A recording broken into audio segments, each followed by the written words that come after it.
Hi, this is Bob Murphy, and you're listening to the Libertarian Christian Podcast. Welcome to the show that gets Christians thinking about faith and politics. Get ready to challenge the status quo, expand your imagination, and tackle controversy head on. Let's stand together at the intersection of faith and freedom. It's time for the Libertarian Christian Podcast.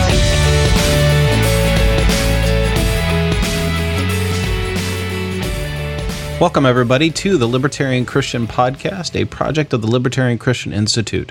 This week, what we have for you is one of my favorite talks given by my comrade Jason Rink.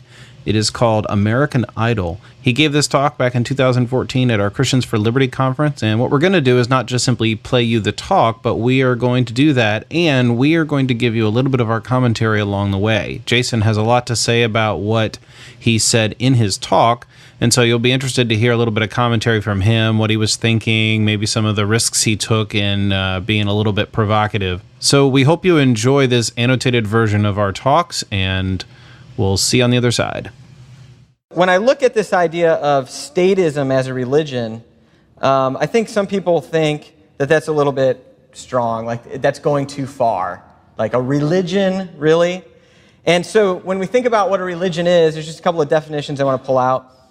The belief in and worship of a superhuman controlling power, especially a personal god or gods, or a particular system of faith or worship. And so you might be able to think about, and Americans particularly might look around the world and say, yeah, I'll buy that. I'll buy that some state worship has happened throughout history, but it doesn't really happen in America. Americans don't worship the state. And so I thought I would just lead us through a little visual history to see if maybe there's any state worship going on here. So let's just kind of take a look here. So in America, we have our sacred symbols. The American flag. Our sacred texts. The Constitution. Got our saints. Mount Rushmore. He's a big saint. And the Lincoln Memorial. We've got our temples. Yes, the Congress building. Our denominations. We got our priests. Donkey and an elephant on there. Priests is Congress. Churches are school buildings. Thank you. Pastors. Pastors are teachers of public schools.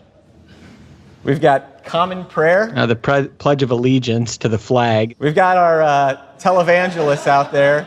Him too, by the way. So we got Rachel Maddow and Bill O'Reilly. There's tithes and offerings. The 1040 form for the IRS not quite is the so tithes voluntary. And offerings to the state. We have our messiahs and revivals. So your messiahs and revivals are the candidate of the week, or whoever's the most popular candidate. We've got church discipline. When you stray from the gospel of the state. We have our crusades. Human sacrifice. Church discipline, crusades, and human sacrifice comes into the police state, the military interventionism, and the dead soldiers, of course. I mean, it's got all of the trappings of it's a broad tent that encompasses what exists in religions throughout the world. One thing I want to say about that sort of series of images and the different connections, one thing when I was giving this talk that I thought, I don't know, it was maybe unclear, was that I was being a little bit loose with this idea of like religion and different things that are involved in like religion. So I was being pretty loose with that terminology and like what was included in that. So I wasn't necessarily talking about like a Christian religion and then worship of the state. I was sort of conflating all kinds of religions that have existed throughout time. So, you get into like the human sacrifices and the crusades, and we could get into a big conversation about how, the crusades were not something that are in line with, the Christian crusades, quote unquote Christian crusades are not in line with the teachings of Jesus. and human sacrifices are clearly, like the pagan religions of old time, or witchcraft or whatever. So, but I felt like when I was given this talk, I wasn't clear about that. And then it sort of was in the back of my mind the whole time. I was like, oh, religion, defining that term, what does that mean? And just as a side note as well, I think in maybe evangelical circles or contemporary Christian circles, the word religion is almost like not a popular term. It's like, I think a lot of like contemporary Christians try to delineate what they're doing, following Jesus isn't a religion, it's a relationship or whatever. And so even within like Christianity, this idea of, are we engaging in a religion or not, and all of that is it's just like, I guess I just felt like the word itself was a little bit like open to interpretation, and I wanted to make sure that people understood. I wasn't insinuating that the religion of state necessarily parallels exactly with the Christian religion, but just religion in general, as that has been demonstrated throughout history. I'm not sure many people would feel too misled by any of that. You talked about that we're inclined to worship something, and religion is sort of a manifestation of a group of people worshiping in a certain direction, if you will. And I don't think you in any way made it so that like Christianity was off the hook for its own, history where we're culpable for evil. Yeah, well, this is probably just an example of where I would overthink something that I would say. I am very, something that runs my life is that I don't want to be misunderstood. So I tend to over-explain myself because I want to make sure nobody misunderstands anything that I'm saying. That's also why I ramble on a lot too, so... Yeah, that same and it also makes me not want to speak in public very much anymore about controversial ideas. Which is why I'm not on the podcast very much these days. But anyway. Is there anything that you would add to this, Jason? Now that, this was 2014, so we're hitting almost 3 years ago, and I know you've given this before, since then and things, but would you add anything? Yeah, I probably feel more strongly that the state as a competing religion, or the state as a competitor for the allegiance of the Christian heart, is even a more serious problem than when I gave this. I feel like, though it's hard to believe, I feel like everybody has dug their heels in more when it comes to partisan politics and the role of the state. And even in the midst of Trump, and you're seeing like some people on the left who are now saying, oh, maybe we should go more to federalism and states' rights so we can, so Trump can't do bad things. That's even a really dishonest sentiment in my mind, because it's just that it just highlights the fact that really partisans really just want the ability to control and do things their way. And I think people are even more digging their heels in on this idea of like God's on our side. Like I think we see it in Christian conservatives a lot with the election of Trump. And then I think, on the left, just the same usual suspects who, are opposing the Republican agenda or whatever, the conservative Christian agenda, with the social welfare Christians. I think, again, everybody's just more looking to the state for answers. So, yeah, that's all I would do, is I would underline that I think it's even a bigger problem now. What I think is worth briefly mentioning here as well, back in 2014 when this originally happened, I don't think any of us really knew or even had heard of perhaps of Rene Girard and mimetic theory. But one thing that I think is kind of come into focus for me over the last couple of years is how mimetic theory, Rene Girard's thinking and whatnot, really does explain how and why the origin of the state as a kind of religious observance in many respects which includes the aspects of human sacrifice, how that makes sense and how it came into being. And we'll make sure and link to David Gronowski's talk in our show notes here. But I think it's really interesting because when we see these aspects of the state that appear to be developing more and more this kind of religious aspect to it, or it comes into focus as we learn more about it, it becomes more explained through things like that. So I would definitely encourage our listeners here to take a look at Rene Girard and his works, look at David Gronowski's articles and his videos on the topic. We'll make sure and link to a couple of those. It's worth talking about. I hope you get to check it out at some point. I believe that one of the issues that we have in trying to enter this discussion is understanding that many people are unaware of the kind of allegiance and the way that they look to the state as a replacement for God. And I think that we are crafted to worship. I think that's how we're designed.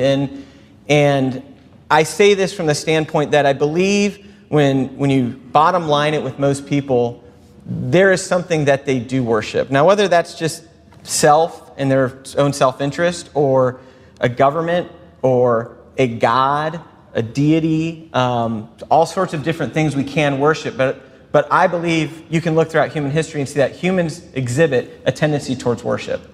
And so I believe that government, and I'm speaking of government as a very generic term, but government itself seeks to embody and replace some of the characteristics of God and take them on for themselves. So I just want to walk through this.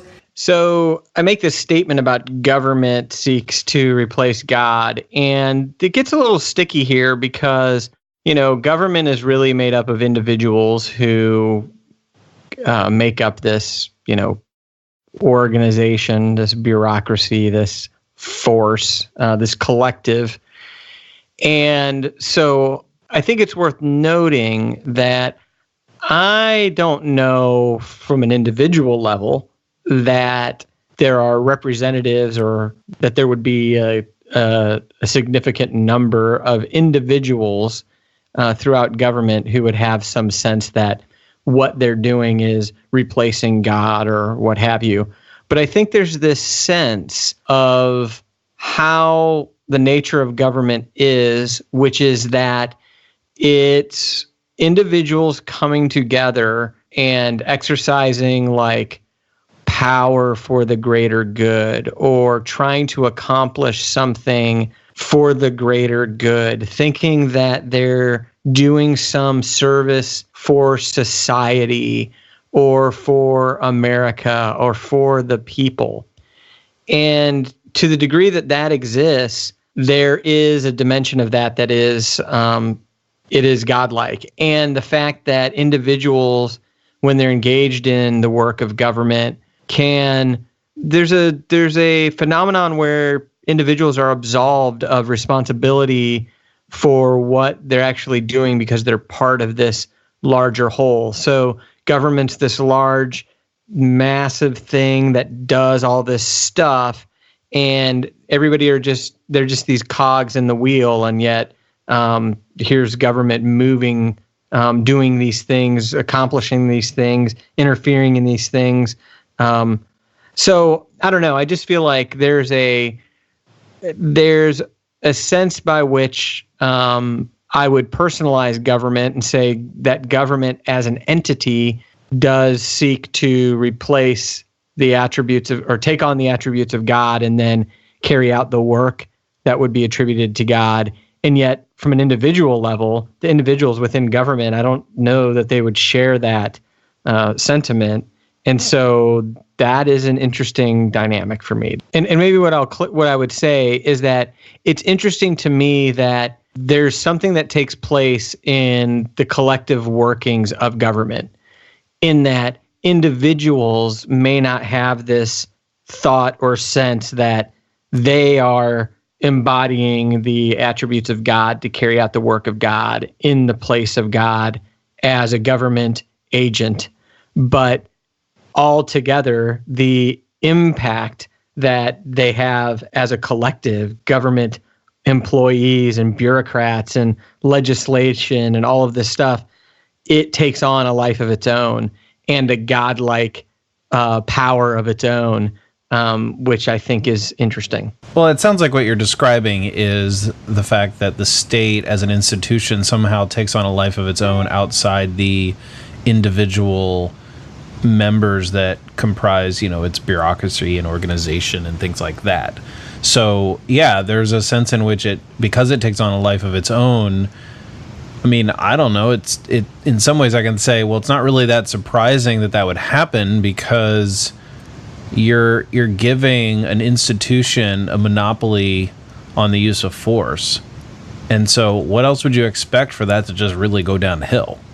You know what I mean? Yeah, I suppose. And I think what occurs to me is just that some of the parts of government can be more powerful and have a greater impact, and that impact may be beyond what the parts might be after. Like, I think government is primarily made up of a bunch of people who just want jobs. Like, I don't think that the driving force behind most people who are bureaucrats is like, we're changing the world. Right. And not everybody is a Frank Underwood. Yeah, right. Exactly. Or even like altruistic or anything. Because, there's like people in government who really think clean the floors, amazing. And and like it's this really wonderful thing. And it's like, but I think the people who make up the TSA are just a bunch of people who want jobs primarily.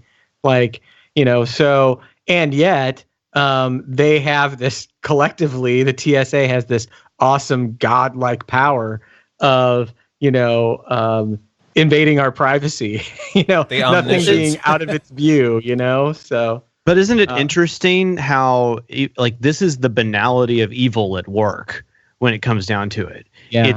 It is these small things that add up over time, over long periods, that it's creeping evil, if you will. I can't remember.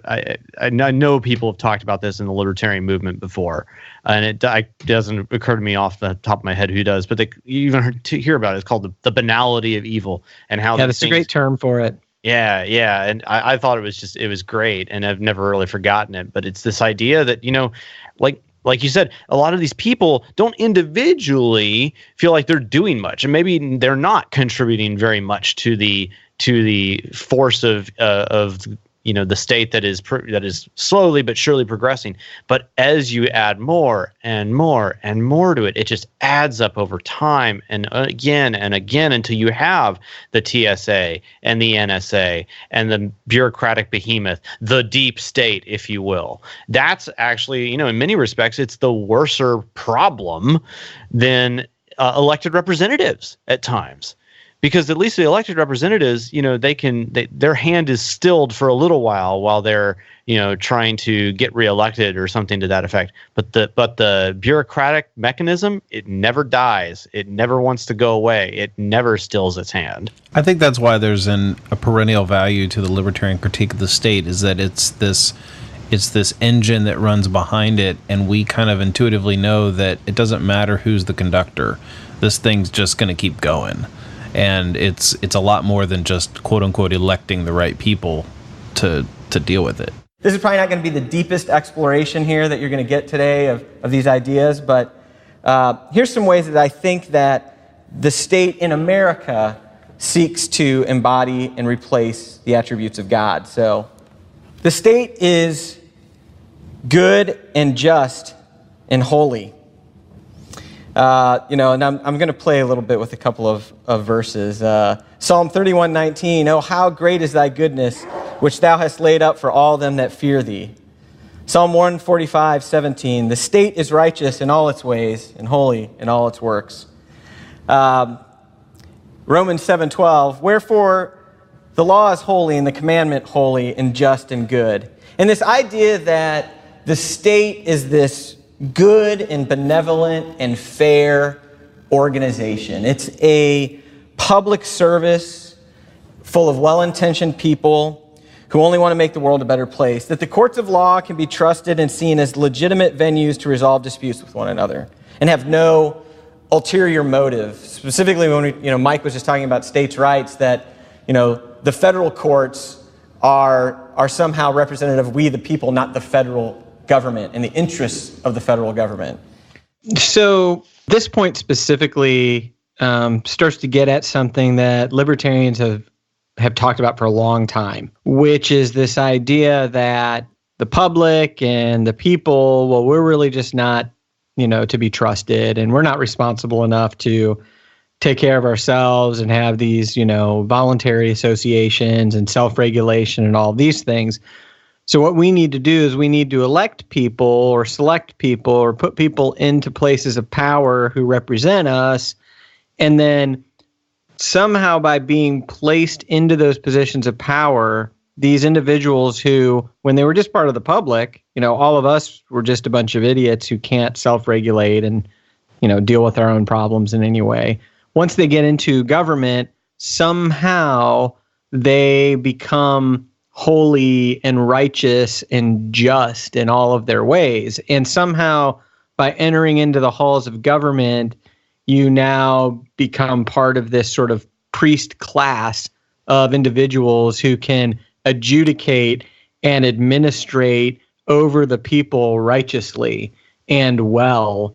And that just doesn't make any sense once you just think about it. In fact, the opposite, I think, is true once you think about it, because if the people are incompetent or not able to self-regulate or, take care of our own problems or, whatever, anything that we would desire from the standpoint of like limited government or no government, right? When you start talking about the types of individuals who would want to be in government, who would want to be in the halls of power, it attracts exactly the kind of people who wouldn't be holy and just and righteous. In fact, government attracts the exact kind of people who, once put in those positions of power, would use it unrighteously. And they're not really any more qualified in the ways of like intelligence or wisdom or anything like that. Most people who run for office and are successful are actually just better at running for office. And running for office is a series of skills that would have more to do with, maybe marketing or self-promotion or all of these other things. So anyway, I just think this argument that the state in and of itself is holy and just or, righteous in some way and can be trusted in these matters just overlooks this human flaw that exists in people that is used to justify why we need government to begin with.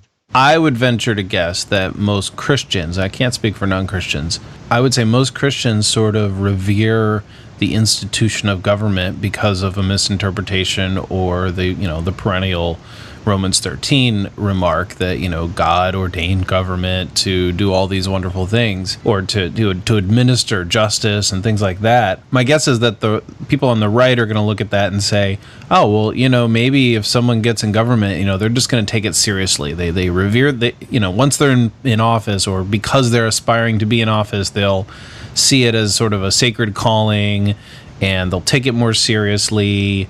And therefore, whatever bad motivations they may have or their faults will just kind of not be so prominent. Whereas, we, of course, look at that and say, well, yeah, right. Like, it's just going to be amplified instead of mitigated. Something else your talk made me think of is I'm really baffled by those on the left who will scoff at the idea that corporations are people too. Mitt Romney said that back when he was running, and it just went rampant that he was an idiot for saying something like corporations are people too. Yet somehow the government is made up of the people. I don't really get the fact that they can see that there's not really, in terms of institutionally, there's not a huge difference. Does that make sense, the analogy I'm comparing?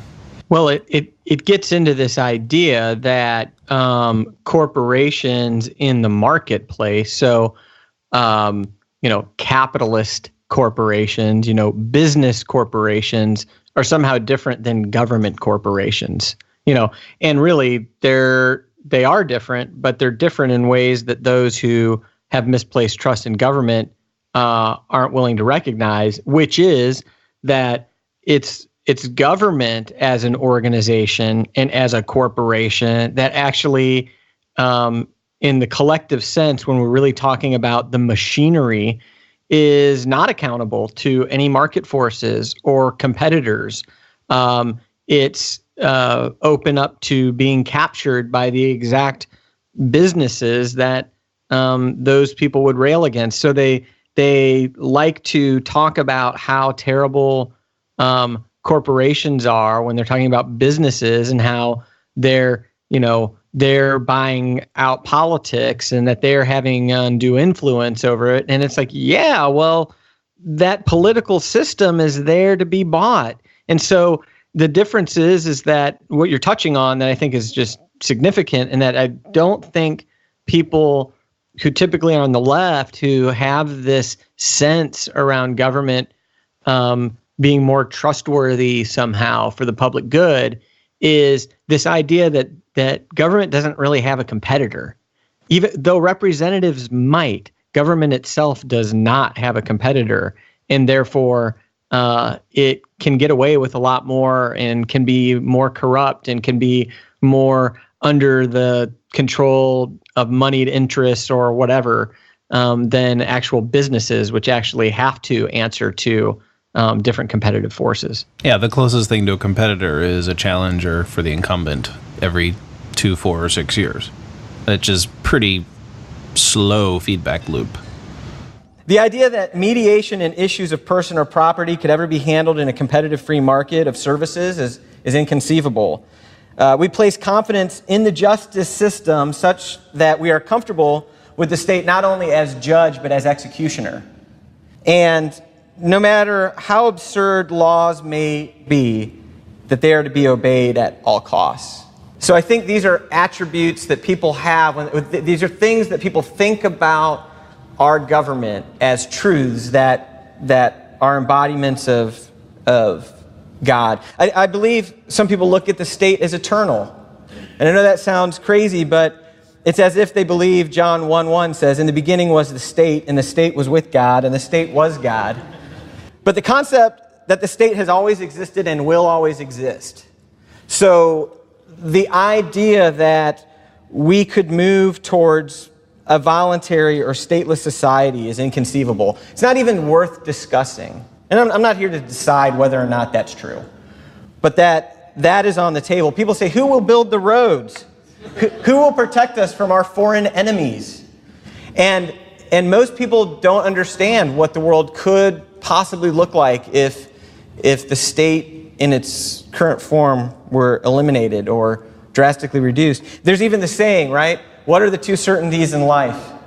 Death and taxes. Taxes require a state. So again, even that phrase is sort of a godlike essence to this, right? The state is omnipotent. Romans 1:18, the wrath of the state is revealed from heaven against all unrighteousness of men. I actually spent some time in Amsterdam working with a company called Holacracy. And it's a company run by a guy named Brian Robertson, who is a libertarian. And the company, what it does is they work with businesses to help them transition from a hierarchical management structure to a more flat management structure or a peer-to-peer management structure. And what's interesting is there's a lot interesting about what this company's doing. But they tend to be working with very forward-thinking, tech-oriented companies. They work with Zappos, which was one of the big tech companies, the shoe company out of Nevada. They've worked with a lot of other companies, and what they are seeing is that industrial age management structures, the hierarchical management corporate structure, is insufficient to it's not able to harness and deal with feedback from within an organization. It's not able to harness the creativity. It's not able to deal with sort of the speed and agility that companies in this, the 21st century, require. And there's really an underlying philosophy that the way that management used to work was maybe great for a time and maybe worked and maybe it was optimal, and that time is just past and it's been gone for a while, and only now are people really waking up to this. And I think there's a parallel. I think if you look at sort of what is unfolded over the course of history around what the state is and what government is and its role in how human beings organize society, and then you start looking at some of the different things that have occurred in the realm of technology and communication, and instantaneous feedback, all of these different things that are happening in our world, you can start to see where there's maybe an opening to consider, hold on, maybe government as we know it is no longer sufficient. And if you see government as like this operating system that we've used to organize society for hundreds and hundreds and thousands of years, and that has changed over time, and is moved through phases, and that maybe there's a very radical change that could be adopted now because of certain tools that are available to us in technology and in communication that weren't available in the past. I think that's an interesting thought. And so what I'm talking about here on this idea of government being eternal and people not being able to think about what the world would be like without government as we know it, I think it might be helpful for us to really, really consider that. And it's one of those places where God, who says, he will never change and God will always be around, it's one of those places where government falls short of being God, really specifically in that way, is that, government may become obsolete and maybe in the process of becoming obsolete right now. And with people, Matthew 19:26, with people this is impossible, with the state all things are possible. Again, I'm just trying to shoehorn this idea into Scripture and see how this parallels, right? So, when we look at the state as all powerful and the state is willing to demonstrate that power when necessary, the state and the wrath of the state is unleashed against those who are unbelievers in its ways, right? And we've been freeing people for democracy around the world for decades through the use of large military force. Many people also believe that the state is the only entity that is worthy or responsible enough to handle weapons of any sort. And I also find it funny, too, when people talk about the United States in particular, and it's like, well, we've got to make sure Iran doesn't have any nuclear weapons, because the United States, we're the good guys in all of this thing. And it's like, wait, who's used the nuclear weapons in history? We don't look, so good in that arena. So the state as all powerful, able to annihilate entire cities or people, and now with precision accuracy with a drone, without due process. So the state is omniscient and omnipresent. 2 Chronicles 16:9, for the eyes of the state run to and fro throughout the whole earth, to show itself strong on behalf of them whose heart is perfect toward it. In Psalm 139:7-8, where shall I go from your spirit, or whither shall I flee from thy presence? If I ascend up into heaven, thou art there. If I make my bed in hell, thou art there. If I take to the wings of the morning and dwell in the uttermost parts of the sea, even there thy hand will lead me, and thy right hand shall hold me. It's like, if you didn't know that was a Bible verse, you'd think I was talking about the NSA, right? And so the state is this thing that knows all, that sees all, that hears all. But why do you have a problem with that? What do you got to hide? Right? So, the state is everywhere. The state is in our homes. The state is involved in our food, in our families, our children's educations, our bedrooms. All of these places are the purview of the state. Where you stand is holy ground. Take off your shoes. That is the state's domain. And so the state is omnipresent and omniscient. The state is provider. The state shall supply all your need according to its riches and glory. And we have been in this nation that there's been this slow, crazy process through which, social programs and entitlements and the social welfare state has grown and expanded and has reached into so many areas of life. And in the process of that, the church has been crowded out. And so, sometimes people ask, well, what if we got rid of the social welfare state, what would we do? And the response is, well, we'd let people die in the streets like they did before.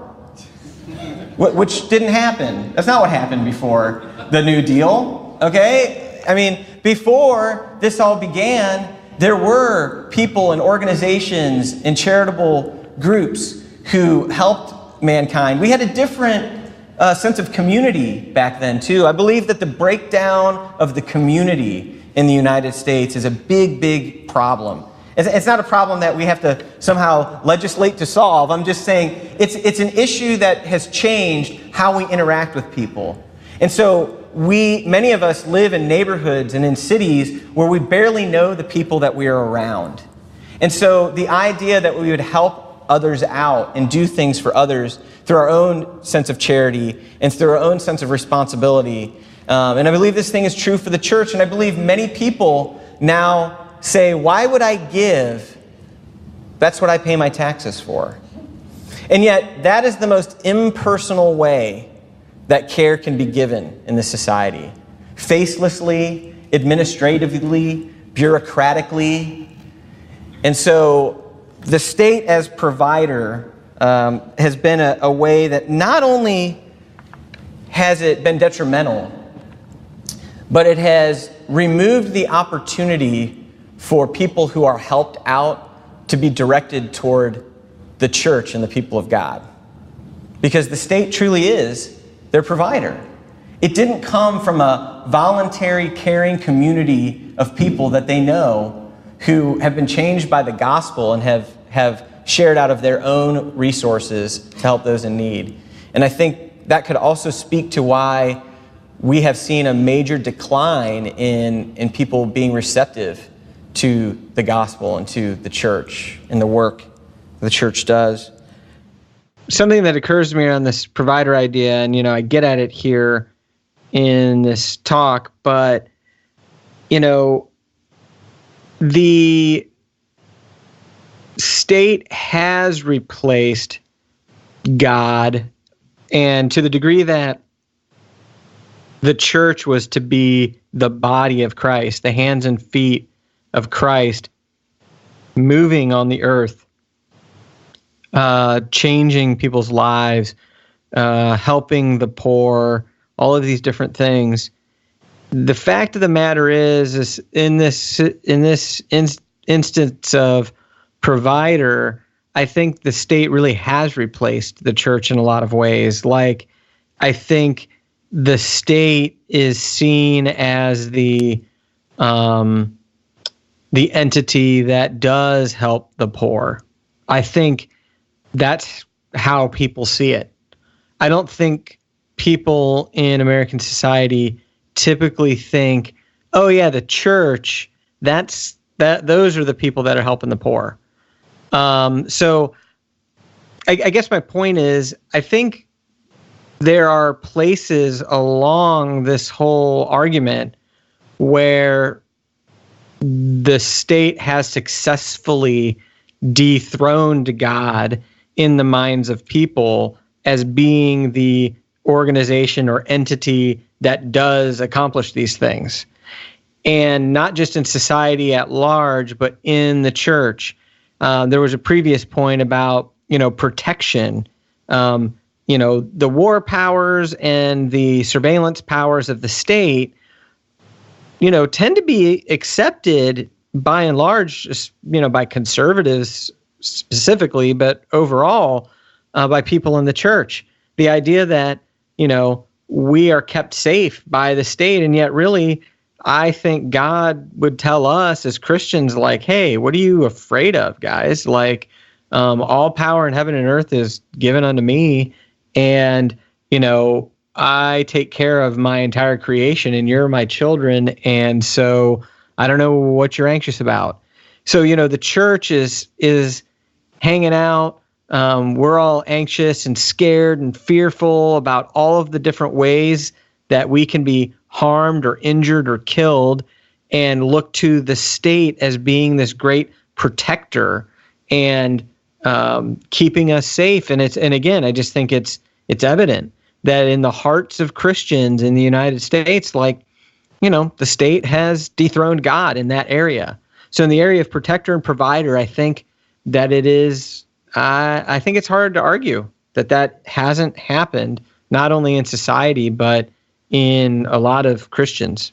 Well, I think what you said is absolutely true. I also want to add that I don't think this is an either or, where it's the government that takes care of those who are in need and is a provider or a healer versus the church or other, religious organizations. We also have to remember that capitalism has been the biggest anti-poverty move in all of history, and I think it's incumbent upon the church to promote institutions, or I hate to call capitalism a system for lack of a better word, to promote things like capitalism that will improve the lot of the poor.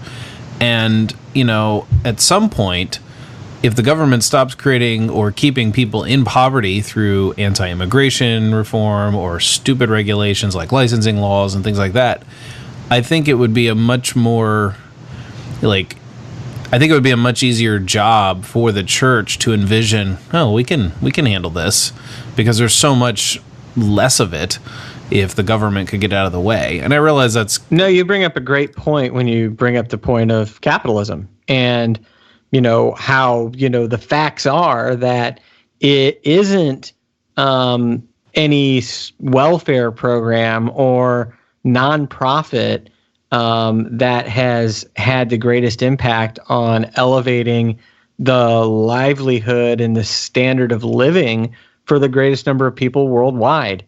Like, it's the market, it's capitalism, and that's just true. And again, I think it's a great point. It's a great reminder. It's like not either or here. Like, capitalism actually trumps kind of all of that. And it makes all of the giving possible that I would give anyway. It's coming from the gains that I'm making in this wonderful marketplace. We're also talking about slightly different idea of poverty. Now, I realize we live in the U.S., the three of us, and the kinds of poor people that we may run into and rub shoulders with are not in any way the same as, real poverty and destitution around the world. So I don't want to minimize the varying levels of poverty. What I want to point out, though, is that we are dealing with, in terms of the U.S. leftist social justice warriors who say the state needs to take care of the people who, don't have jobs. And what I want to say is that we're talking about a different kind of poverty. And what we're dealing with in the U.S., when we deal with progressives talking about how horrible capitalism is, and look at there's people who don't have health care, and this is a bad system. We're dealing with the people who have yet to be affected by the most rapid prosperity driving machine in history, to put it that way. So we're not dealing with like, it's too bad that they're poor and we just haven't figured out a way to do it. It's just like they're just the last to be touched significantly by it through the course of history. And I'm not saying that doesn't mean there's no suffering. And to be sure, we are responsible as fellow human beings to find a way to peacefully help those who are in need. But it's really kind of forgetting the long the long timeline of history and the fact that we've had huge gains in the past several hundred years. The state is healer, will provide for your health and well-being. Right now, it's very popular to be critical of the Affordable Care Act or Obamacare. And many conservatives are, and you've got a right to be critical of it, don't get me wrong, but they fail to realize that Medicare Part D under Bush was the largest federal expansion of an intervention in healthcare in history. So it's just been a series of one-upping this thing. And those of us who believe in free markets and that markets have the ability to expand access and lower cost in every area that has been allowed to function, we look around and see the areas in which costs have continued to grow and skyrocket. We look at those areas, we say, what does it have in common? University, healthcare, all these different things. It's the hand of government. It's the hand of intervention and regulation that is often what is preventing people from being able to have access to these things. It's true in the entire area of welfare. The organization that claims to want to help the least of these the most, the state, and those who promote it, are actually hurting and hindering those people from actually having fulfilling lives and well-being. And so the state is healer. The state is also immutable, unchanging. And, it's interesting because the Supreme Court, I was thinking about this the other day. The Hobby Lobby decision came down, right? And that was like this big deal, and everybody was like divided on this issue. And there was even, I heard, the Democrats were like, well, we're going to draft something to overturn that ruling. And I was like, great. Why don't you overturn Gonzalez versus Raich, which was the decision that made California's legal marijuana officially against the law, and Wickard versus Filburn, which was the ruling back in the 40s that it was illegal to grow wheat in opposition to the state on your own property. Like, it's like, sure, let's just overturn these decisions. These are not immutable. Just because the Supreme Court says something is constitutional doesn't mean it is, doesn't mean it's right.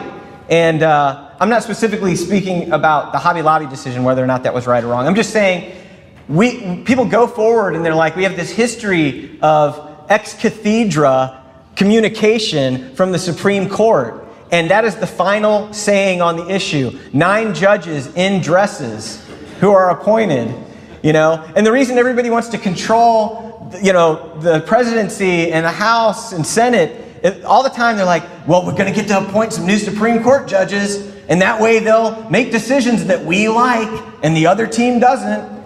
And that's the way it's seen. It's like that our entire federal system and that our constitutional system was set up in such a way that at the end of the day, 9 dudes or women get to decide it. That was not the way that it was designed, but the federal government and the state believes that it is immutable. And many people see the work of the government and the sayings as immutable. And so I kind of want to close on this because I started by saying, well, by saying that statism is a religion, am I going too far? And then by saying that in America, statism is a religion, am I going too far? And I tried to show that maybe this was accurate representation of what's going on. But the real question is the religion of statism an idol poised in the middle of the church in America? Does the church in America have an unholy allegiance to the state because of a misunderstanding of certain dimensions of Scripture, because of the hijacking of Scripture by politicians, because of the narrow-minded viewpoints on certain issues that they don't see in the larger context of freedom and liberty and individual choice? I don't know if any of you have been to a church service on Veterans Day or the 4th of July recently, but sometimes it looks like an American flag exploded in the sanctuary. And I don't know, I want to challenge Christians to ask yourselves, whether we should say the Pledge of Allegiance. We definitely shouldn't say indivisible, in my opinion, but that's a different topic. But what are the things that we do as Christians out of a sense of national pride, that culturally it's been communicated that this is how we are to conduct ourselves? And at what point do we start talking about issues such as foreign policy and military intervention, and even talking to those Christians who are engaged in the military, and gently, not abrasively, in my estimation, talk to them about how does this fit into the Christian philosophy of nonviolence? How does this fit when it comes to God's eternal plan and our understanding about the souls of men who are murdered for the cause of empire? These things are conversations I think we need to have. I don't think we need to get people to agree with me, but I think we need to talk about it. I think in the church, the question of how much and how do we honor veterans, and is it biblical? That's an open question. I'm not saying you should or shouldn't, but I'm saying what's the manner? And us taking time to look through our own lives and say, what are the areas in which I have placed the state on a pedestal that it does not deserve to be on? And how revolutionary to the power structure was the gospel of Jesus Christ? And what does that need to look like for us? So with that, I'm going to end, and if anybody has any questions, I'd be happy to answer those. Jason's concluding point here is to ask whether or not the church has assumed a new position for the state in place of God in various areas of where we think and behave. I believe very strongly, and have since I started libertarianchristians.com so many years ago, that this is a problem in the church today, that we do tend to elevate the state to a level of, if not worship itself, then so close to it, it is almost, it is so close to be, it may as well be the case. I am convinced that this is something that we do need to fight for. Obviously, that's why we're here today. That's why we're putting this material out for you. But in what ways can we, continue to fight for that and sort of roll this back, if you will? A major part of this is not just let's just say there's two parts to it. One is exactly what Jason has been talking about the whole time: exposing the truth, exposing the state for what it is, that it is trying to replace God. But the other thing I think we should at least, we should not fail to mention is that we have to focus on who the real truth is, and that is elevate Jesus back up to where he needs to be, to where we have absolute conviction when we can say we have no king but King Jesus, and we have no king but God the Father, and that we understand God's place as central to our lives. If we don't do that as well, then we may as well be lost anyway.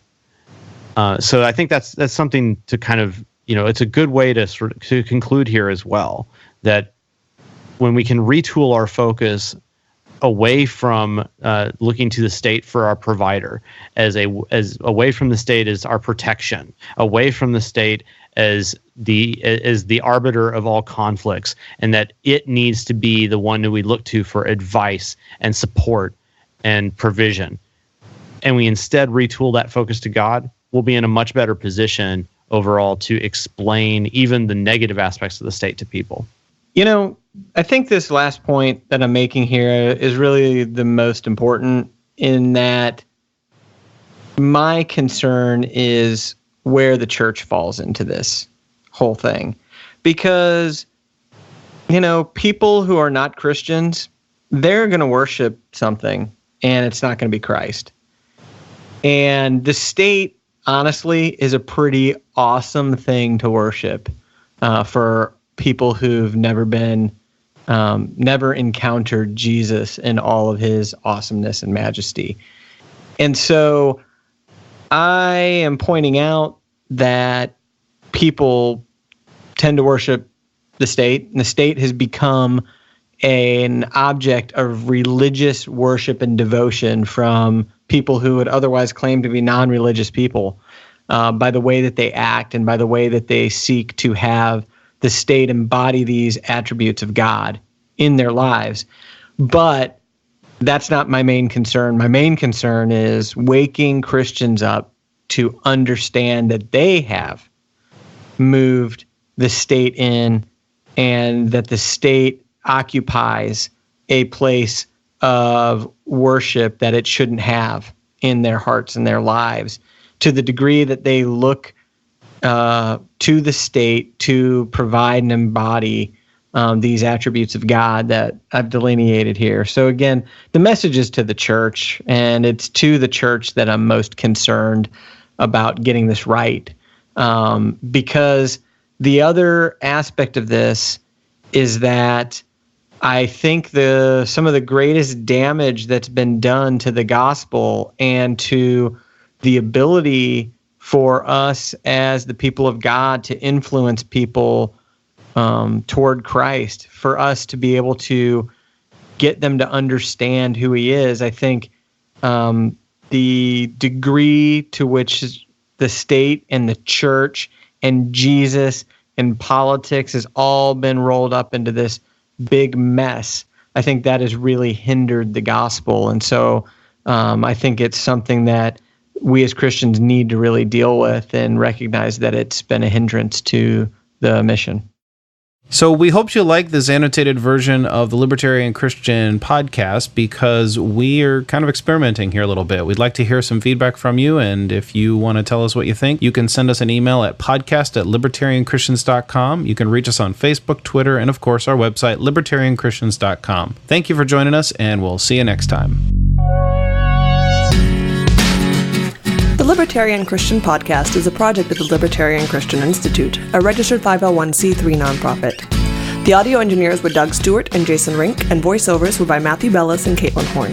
If you'd like to find out more about the LCI, please visit us on the web at www.libertarianchristians.com.